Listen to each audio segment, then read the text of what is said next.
अजित पवारांच्या अपघातावर शरद पवारांच्या राष्ट्रवादीचे आमदार रोहित पवार यांनी शंका व्यक्त केल्यात। विमानातील अधिकच्या इंधनामुळेच हा अपघात झाला असा दावा रोहित पवारांनी केलाय, तर विमान मुद्दाम आदळण्यात आलं असा गंभीर आरोपही त्यांनी केला।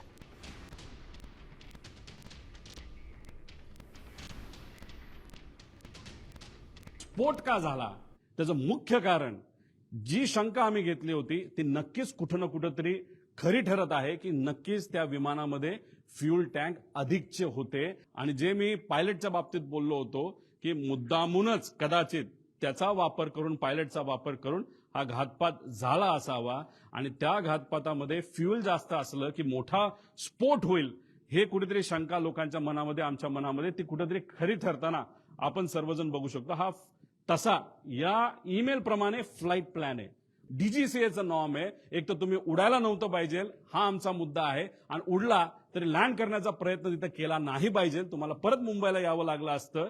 आणि पण फ्यूल भरलं होतं, आत अधिकचे टँक होते असं आमचं मत आहे आणि त्याच्यात परत जाण्यापेक्षा डायरेक्ट हे विमान खाली आदळण्यात आलं, हे मुद्दामून आदळण्यात आलं असं आम्हाला आता त्या ठिकाणी वाटायला लागले। पुढे